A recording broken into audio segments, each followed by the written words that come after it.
All right, welcome back to the Soft Life podcast.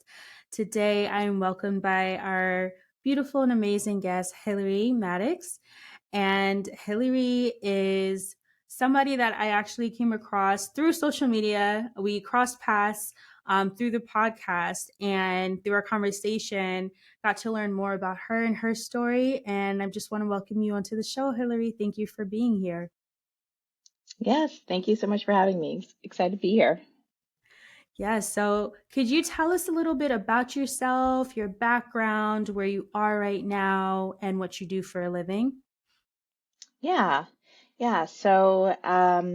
I am located in Whidbey Island, Washington, just off the coast of Seattle. And I'm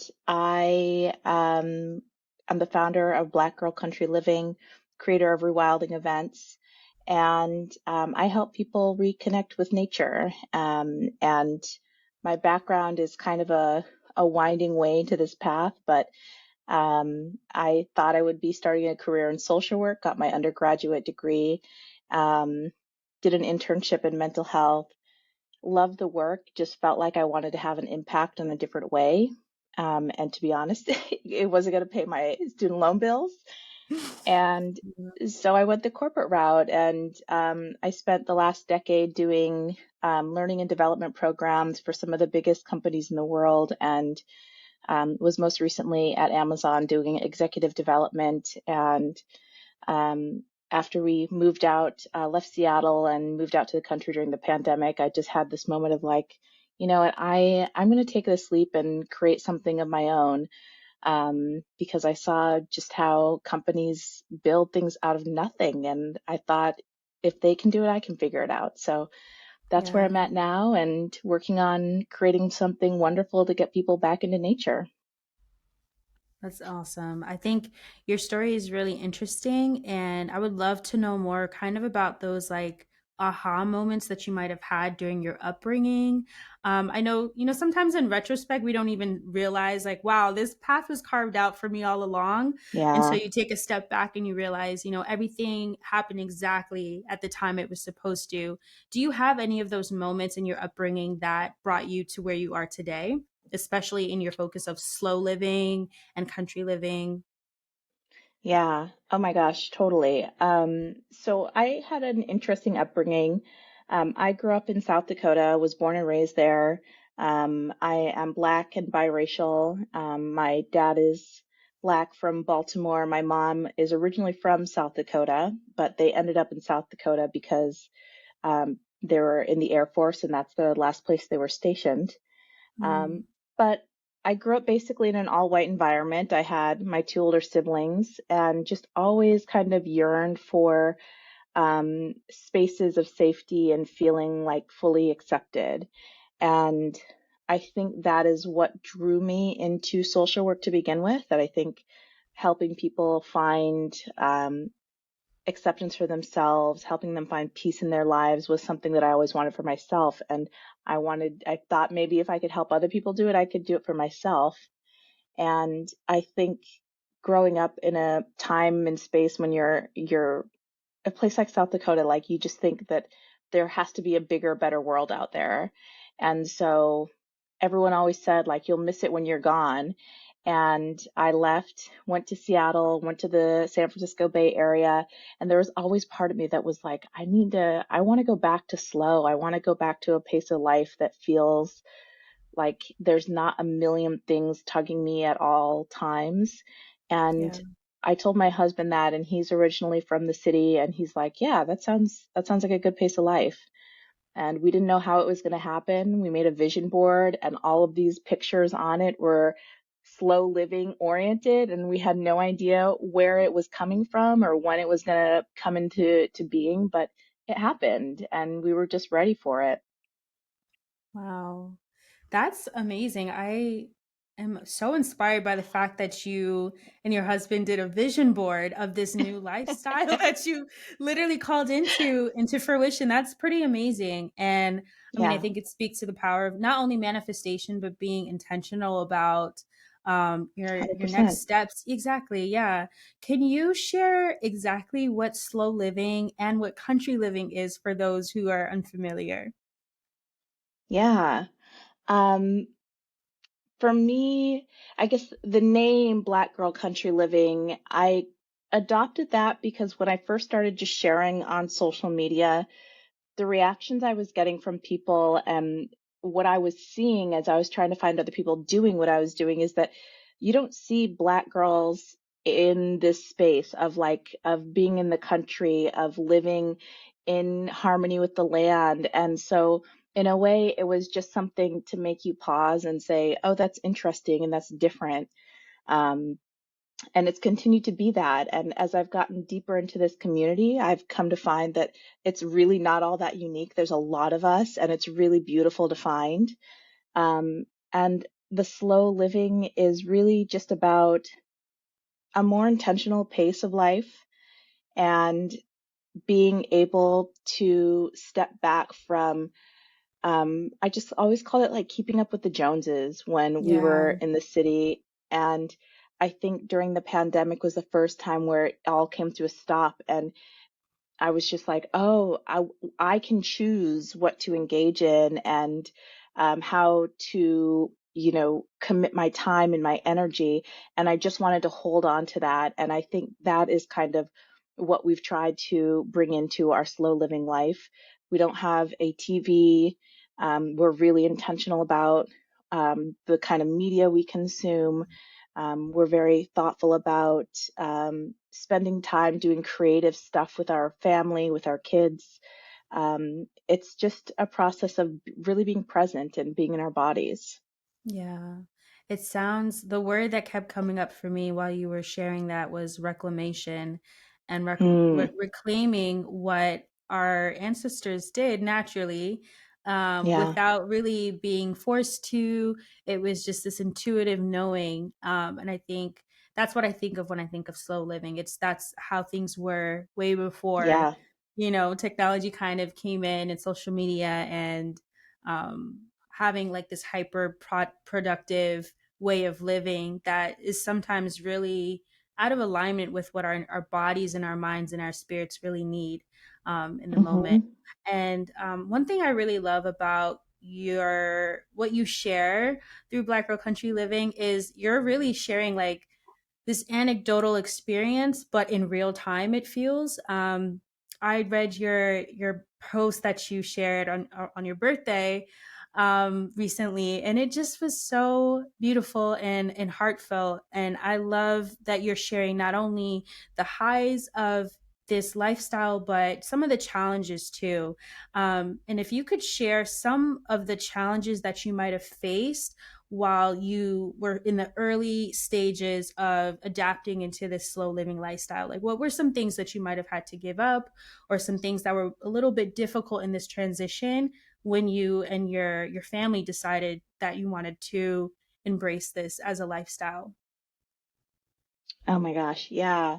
Yeah. I try and be really honest because I think that there is this movement of like cottage core, return to the land Yeah. that sort of makes it feel like you just show up and it's simple and it's all there Yeah. and like your life just gets easy all of a sudden. And that's definitely not it.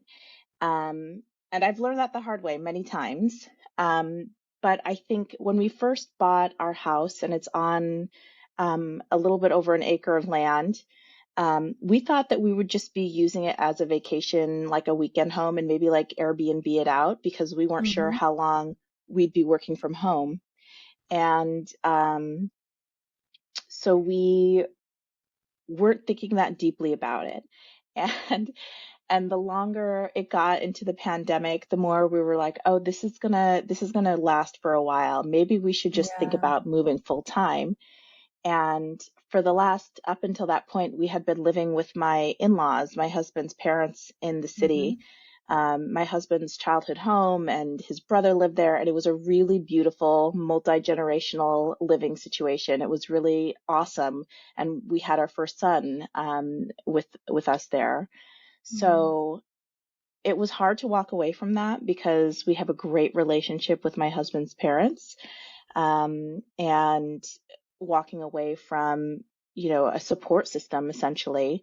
Yeah. Both of my siblings are also in Seattle, and um, we had no idea what we were getting into. Like the moment from like leaves falling on the ground and trying to figure out what are we supposed to do with all of these leaves, to things breaking in the house and trying to figure out how are we supposed to fix this, especially in a rural place where it's not like there's an app you can just pull up Yeah. and like have somebody show up at Like your house. like a task rabbit. Yeah, exactly, exactly. And we were living in tech hubs. So, like, we Oh, were in San Francisco and in Seattle during like the height of all of these convenient services. So, we were used to kind of like being pampered, having groceries delivered, taking an Uber where and when we wanted it, having great places to eat that were, yeah. food from around the world. And all of a sudden, that stuff is just gone. Yeah. And that was a big adjustment. And I love to eat. I love a good pastry and Same. coffee, Same. Same, same, same. right?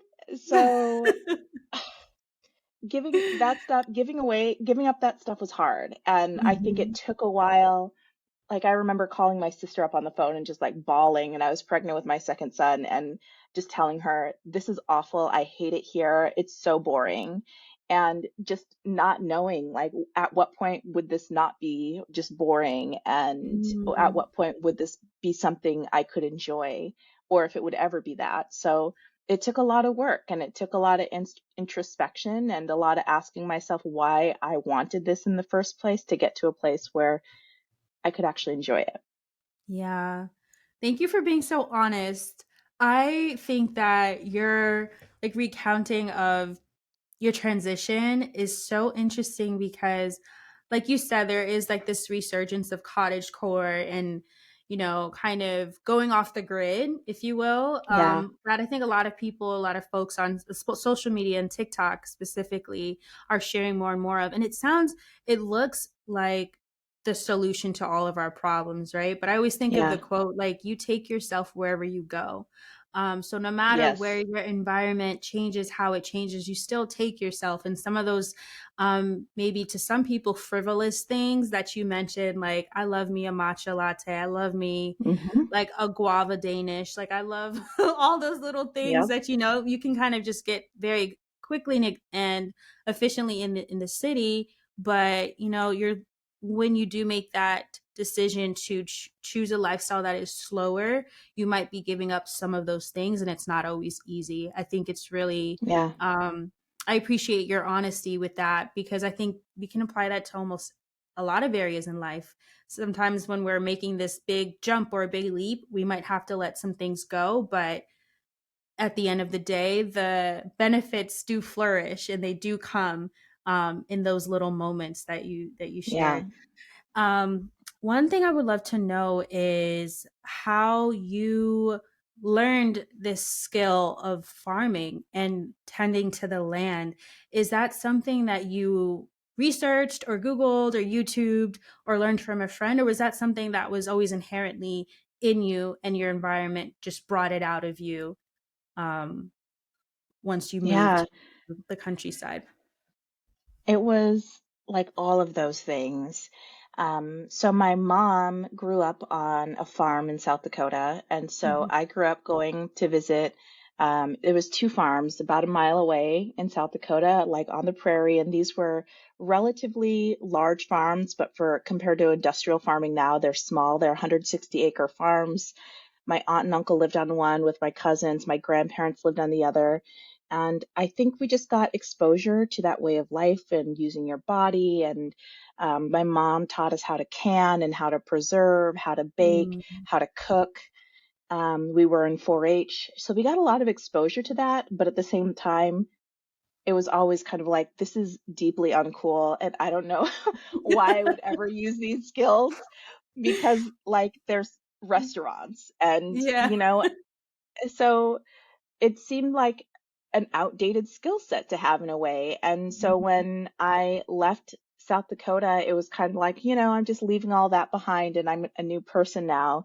But when we moved out here, when I realized, oh, I can have a garden and I can grow Mm, things, it really started to invite back in some of that wisdom that I know I had, and not mm, just from my mom's side of the family, but my dad's side of the family. I mean, I know we have a history of slavery in our family, and mm, being able to reconnect with the land. And I found another Black woman my age who'd moved up here from mhm, LA to begin farming.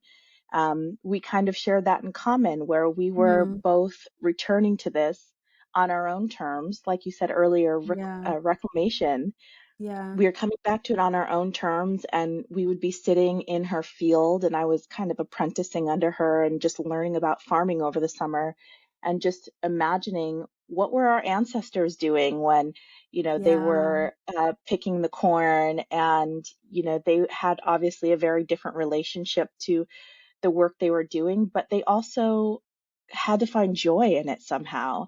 And I yeah. think that there's something really incredible and powerful about having that relationship with the earth, that our ancestors did, and just being able to tap into them through getting our hands in the soil and just imagining what they could have been experiencing. Yeah. I That resonates so deeply with me. I'm not sure if you got a chance to watch the film already, but Will Smith was recently featured in a film called Emancipation, and it's No. yeah, it's about an enslaved person named Peter who, by literally hell and high water, returns to his family after being separated Mm, during the Revolutionary War. And so it really showcases, oh, sorry, the Civil War. It really showcases his knowledge and his knowing of the land. Um, yeah. that was the theme that kept popping up, is that he knew that honey was an antibacterial ingredient and he put it on his wounds, and he knew that eating onions would kind of push away the scent, his natural scent, from the dogs that were chasing him. He knew how to fight off the alligators in the waters because that is the only way he could get through the swamp and get on the other side. Like there was just so many Hmm. moments where I was like, this knowing, this like deep ancestral Yeah. knowing. And it's fascinating that it's, obviously that story is so unique in itself because it's really a story of not just endurance but triumph in itself. However, I really did take away that connection of Black people and our ancestors having this knowing of the land and Yeah. having this knowing of nature. And how can we go back to that? How can we reconnect with those aspects of nature? I also would love for you to touch light on how nature, and you being so close and connected to nature now, allows you to explore how it's affected your mental health, and just the connection that nature has with our mental health as human Yeah. beings. Yeah. I'm gonna have to watch that movie now. It's That's so Yeah, beautiful. it's That's really, so really cool. beautiful. Yeah. Um, as far as mental health, the way that I think about it, because I've always struggled with my mental health. I wrote about this, so I share about it openly because it's Mm-hmm. not, I don't think it's that personal. I was Mm-hmm. on anxiety and depression medications for over a decade, Mm-hmm. and moving out here. Well, let me back up. I guess I should say nature for me is like the ultimate representation of being present. And Mm. I think it is like engaging all of your senses. It is sights, sounds, it is being in a space that makes you wonder, and makes you can feel small and yet connected to everything. It's really powerful. And I think oftentimes we are in our heads so much that we are not in that natural state of presence. We are in the future, anticipating, planning, trying to figure out, trying to make the backup plan for the backup plan. Yeah. And that's like the anxiety. state that we live in. And then for me, the depression was just ruminating on all of the things from my past, of all the things I wish I would have done, I should have said, I wish I didn't do that. And I think what nature allowed me to do was just pull me into the present, so that it's not that those things don't exist. It's just that I recognize that life is still moving forward, and I don't necessarily have control over those things. And I can choose to be sort of mentally drifted off in those places, or I can be here. And Yeah. I think just the access to the outdoor space has brought that into my awareness and made that really clear, that um, I can be a much healthier person when I have an understanding of what it means to be in the present versus being in all of these other places. Yeah. Wow. That's so true. That's so true. Nature really is the definition of being present. I couldn't agree more. Yeah, Like you yeah, think about some of the most peaceful moments in your life, and I'm sure a lot of people are going to mention a moment that has something to do with nature, whether it's physically hmm, being outside or something natural that happened between, you and a loved one or you and a friend, or, totally. it really all goes back to nature. Yeah, And thank you for sharing that reminder that we need to go outside and yeah, touch some grass sometimes. That's like, yes, yeah. sometimes it's all we need. Also would like to know what some of the stigma and challenges are attached to country living or slow living. I think one thing that I can think of is that it is only for rich white people that can embrace country living or slow living. What are some other stigma or statements you've heard, that myths, for lack of a better word, um, tied around country living or slow living? Yeah. Um, so I think there's a few that come to mind, and one is, you mentioned a quote earlier um, about, it wasn't this exactly, but wherever you go, there you are, something Yeah, along those yeah, lines. yes, It's just like, there, you have to be willing to step into a new way of being and a new way of understanding yourself and what is important in life. You can't just, I jokingly tell my in-laws, like, I moved out here and just tried to reroute my Amazon packages because I was I was just being so stubborn about just letting things go, and it's hard. It's really hard. yeah, So I think it is not just like taking what you have now and slowing down, and it's also not completely disconnecting from the world, because obviously we were able to do this because we have remote jobs, yeah, and that's so we're deeply connected through technology still. yeah. Um, and I think the other one that comes up often is, in the same vein of who is this for?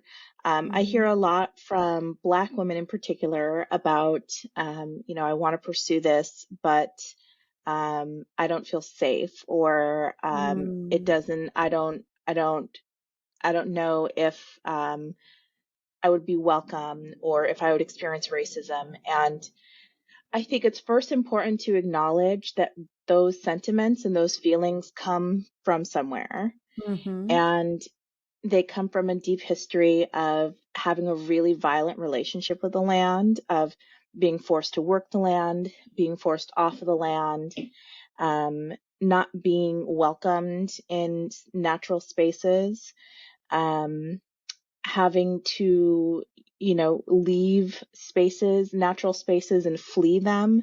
Yeah, Those stories do have real backing and real history. And I think it's important to recognize that there's also stories like you shared earlier, emancipation, where we absolutely belong here. And they remind yeah, us just how connected we are to these spaces. And that it is scary to um, move your life and set up somewhere that is completely unknown where you don't know how you will be embraced. But I think that in that, there's also a huge opportunity to decide who your community is going to be. And Mm, I guarantee you, you will not be the only Black person of color in that area. It takes work to find your people, but they are around. And there's in the small area that I'm in, there's a network of BIPOC folks who get together, they do events, and we mm-hmm. look out for each other. And so it's not going to be if you're coming from a city like unless you're in the South somewhere, Yeah. a densely populated area of Black and brown folks, but we are out here and we've been out here. And I think taking the opportunity to dig into the stories of the ways in which we've always been connected to the land, I think should hopefully give people reassurance that we can absolutely do this. Yes.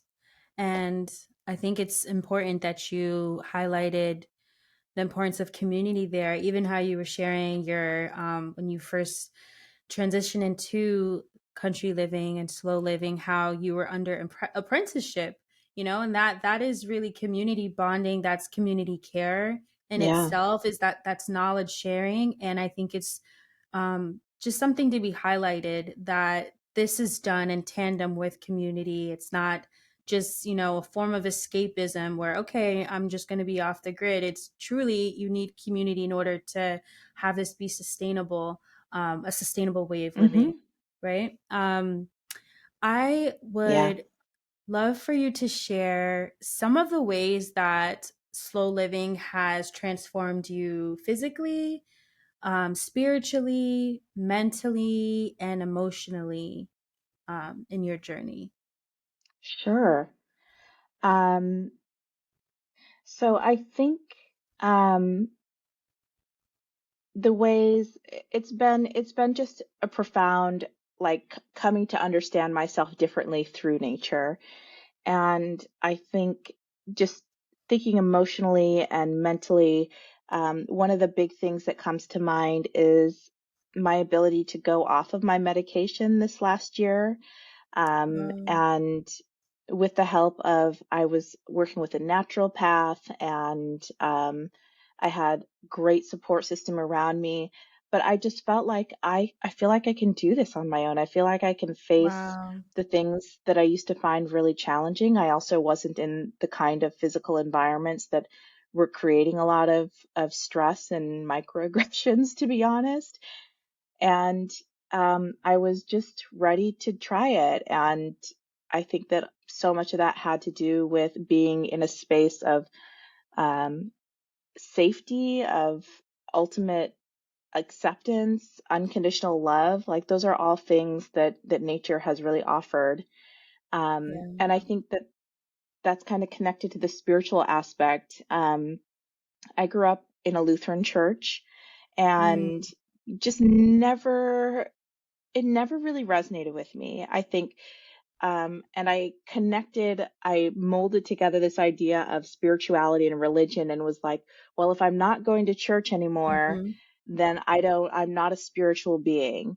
And truly, Yeah. like, I was like, I guess I don't need it because I can't find a church. Mhm. And I had tried throughout my 20s and 30s to find a church, and it just never really stuck. I didn't feel at home anywhere. And then when I moved out here and I was in my early stages of adjusting, I would just go outside and sit outside. And I had just had my second kiddo, so I would sit on the deck with him and nurse him. And there was just like this funny thing happening where I'd be out there and I'd be like, there's something that's like physically happening to my body, and I can't tell what is happening. And two of my really good friends are Episcopalian priests, and we have regular meetings, and we are doing regular calls during the pandemic. And I was describing this to them, and I was like, something is Mhm. happening. And my my friend, who has a deep Southern accent, she's like, it sounds like you found the Holy Spirit, sister. And I was I just like, was just about what? to say that. What? And I was just like, no, Yeah. that can't be. And I was in such denial because Yeah. it wasn't a church. Mm-hmm. And so it took me a long time to come to an understanding that those things are separate and that we Yeah. are spiritual beings, and really start to appreciate the spirit in me and the way that it connects to all that is around us. And um, it's just been a really interesting journey of recognizing that I can cultivate that on my own. Yeah. Wow. Yeah.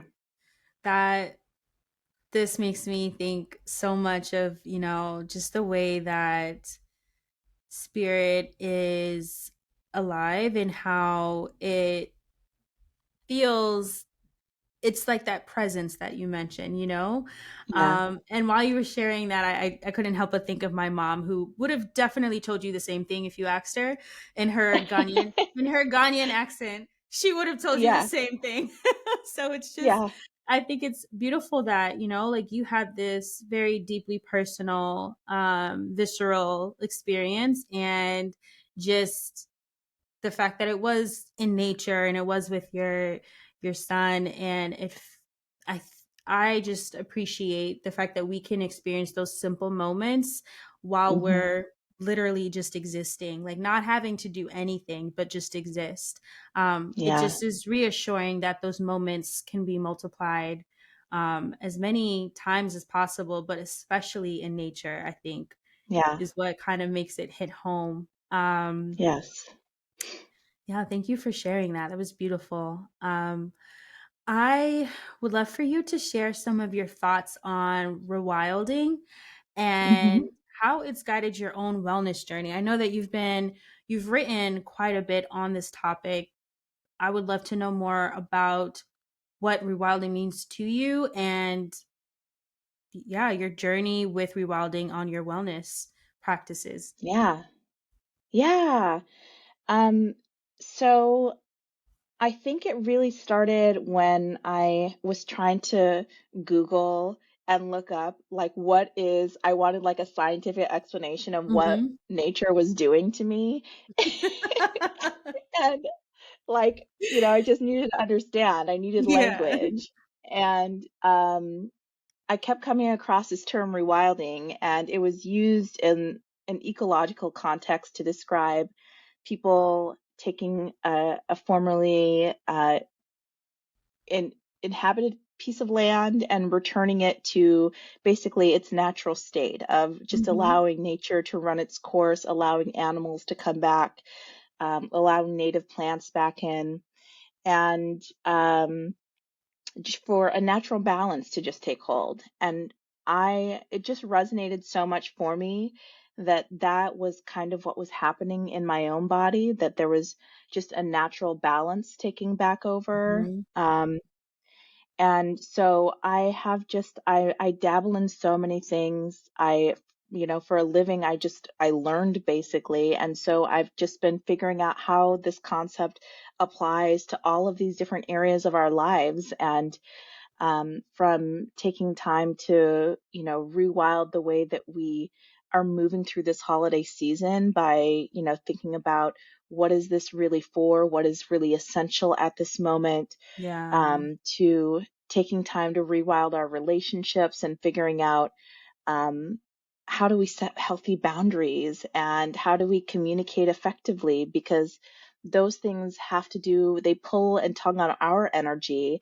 Yeah. And when we're off balance, we're giving something away that we don't want to be giving away. It creates resentment. And I think that there's so much to be said about how we balance our energy, and how we kind of rewild who we are. And there's Mm. so much to that. So yeah, my vision and sort of ambition now is to help people apply it to their lives and figuring out what it means to start with wherever you're at and start to return to a place of balance and harmony. Mm. Thank you so much for sharing that.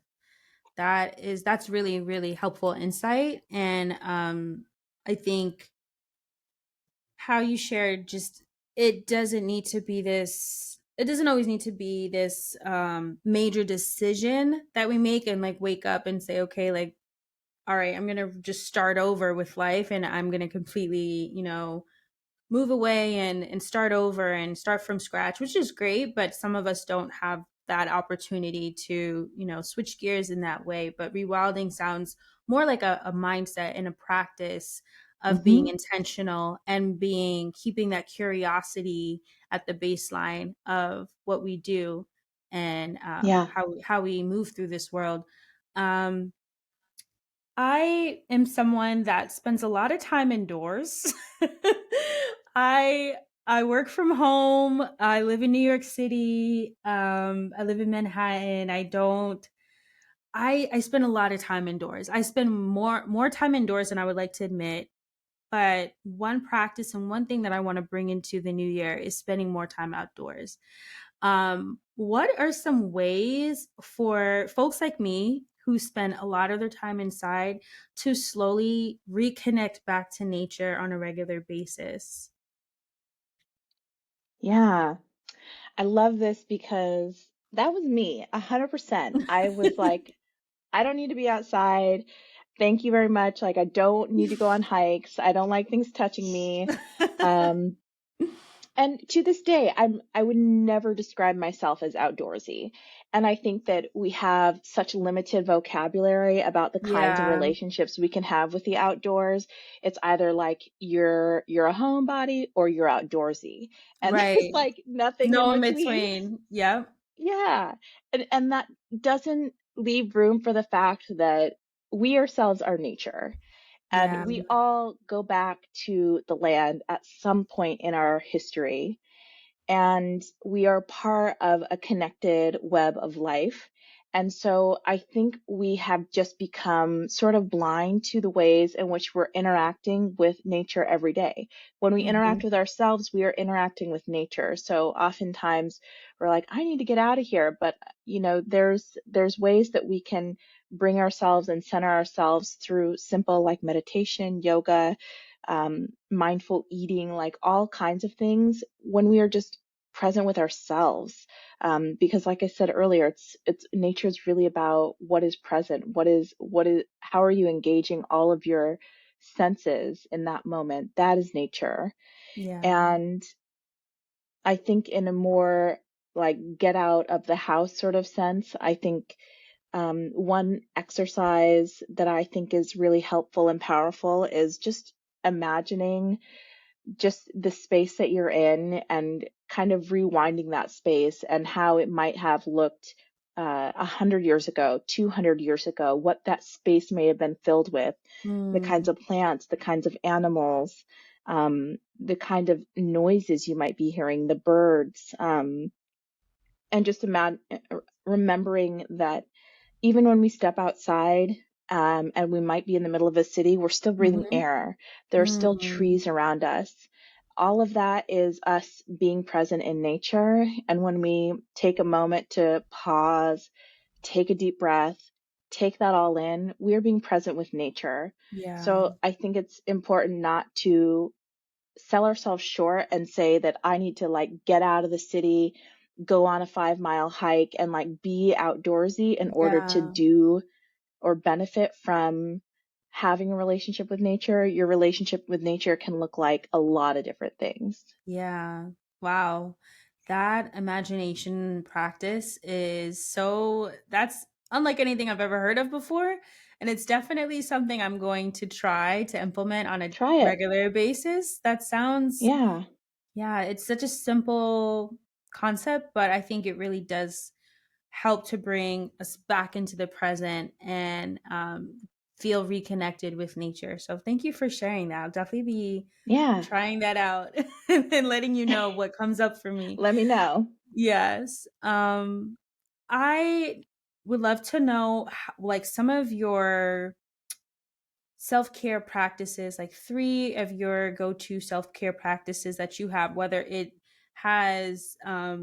does involve you being outside and tending to the land or being in nature or something indoors. But what are three self-care practices that you've started to cultivate since embracing slow living? Yeah, I mean, I think my concept of self-care has shifted dramatically. Mm-hmm. Um, I used to kind of see it as like, going to get my nails done, going to get a bite to eat. And now it's like more about how do I just like embrace stillness and embrace rest and embrace being in the present. And I think one of my practices as a mom is to always take time for myself every day. Mm-hmm. I have two young kiddos and I love them deeply. And um, I also know that if I'm running on empty, I don't give them what they need. Mm-hmm. So I am very, and my husband knows this too, that I always need some time in my day, whether that's just taking time to lay down and really being intentional about not using that time to like think through a problem or solve somebody else's Mm-hmm. problem, but be present and restful. Um, or going outside for a walk or going for a drive, any Mm-hmm. of those things. I'm also really become more intentional about moving my body and using my body. Mm-hmm. Um, whether like moving something, sometimes we have two ducks, and sometimes the I only see your time I get ducks outside, all the time. I'm yes, like, I yeah, need to know more about the ducks. Like, I'm fascinated. So, yeah, they're so much fun. They're really fun. And I have to carry their water up and down a hill. And sometimes the like just that activity is like, oh yes, like I have a body that I can use for difficult things. And coming from being in a job where I aspire to be like a thinker and like, not use my body. And so many of us, I yeah, think, are divorced from using our bodies, or scared to use our bodies. And I think it's just a really helpful reminder that my body is good and my body can do difficult things. yeah. Um, and I think the last thing is just writing every day. I Mm-hmm. take time to write and read in the evenings after my kiddos go to bed. Right now, my husband and I are doing like a writing practice together. So I think it's kind of a combination of sharing time, creative space, and um, just creating something that's my own and not just consuming. I love that. I love that. And big fan of the ducks and their feature on your on your Instagram. Yes, yes, Thank you for they are sharing. And stars. they are, they really are. We should have had them as They're this funny enough, feature. they're like right outside the window. They're like, "Are you talking about us?" They Yeah, know. hold on. Oh, oh my God. Can you see them? Oh, there they are. Yes. Oh my Barney, gosh. Iggy and Barney. Wow. I Yeah. I'm so glad that they're literally right with you basically in the door over. Yeah, yeah. I love it. Oh my gosh. Yeah, definitely if you're not following Hillary, you need to follow her on Instagram. She has the most wholesome and comforting content that I see on Oh, Instagram. Truly, it's beautiful. Well, my last question for you is about softness and what softness means to you as a Black woman. oh. I think for me, especially after a long career in spaces where I felt like I always had to be strong and keep it together, um, and now being in a space where I feel safe and I feel embraced and loved and I have support. I think softness really comes back to being able to be my full self, and that includes showing the range of emotions that I have and not being afraid. I'm a crier, and my husband knows it, and I have two young boys, and I think it's really important for me to be able to express when I'm frustrated. I always cry and have, my moment, and Same. I've never seen my mother do that. I've never Mm, seen a lot of women in my life show that kind of vulnerability.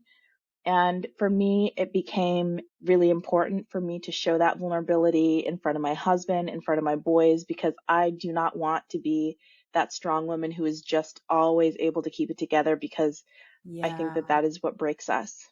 Yes. Wow. I could not agree more. I could not agree more. Thank you for sharing that. And I obviously really grateful for you sharing your journey into slow living and country living, but more than that, like who how this has shown up for you in your wellness journey, in your personal journey, in your family. It's really inspiring, and thank you so much for sharing your story. Yeah. How can folks stay connected with you? How can folks learn more about your writing and your projects that you're working on, and just stay in community with you? Yeah. So I am writing on Substack, BGCL, Black Girl Country Living, on Substack, and I'm on Instagram under the same name. Um, I will be relaunching my newsletter as more of sort of a curated magazine of a lot of different stories in the outdoors in 2023. So, um, I think it's really important to know that our voices are out here in nature, and we have been. So that's really what I'm trying to bring into it. And I'm Yeah. also moving into creating physical rewilding workshops, and actually just found out that I'm going to be in the REI incubator program for small businesses. And Oh, so, congrats. That's yeah. amazing. So there will be more to come. And so if you want to follow the journey, be part of kind of helping shape, I reach out to the community a lot for input on what these are going to look like. Definitely follow me and subscribe to the newsletter. Absolutely. And we'll have all of that linked in the show notes. But Hillary, thank you so much for spending time, for showing us Yeah. the ducks, for showing, sharing your story and inspiring so many of us to live slower and more intentionally. I appreciate you and your energy. And thank you so much for being here. Thank you. Thank you. Thank you.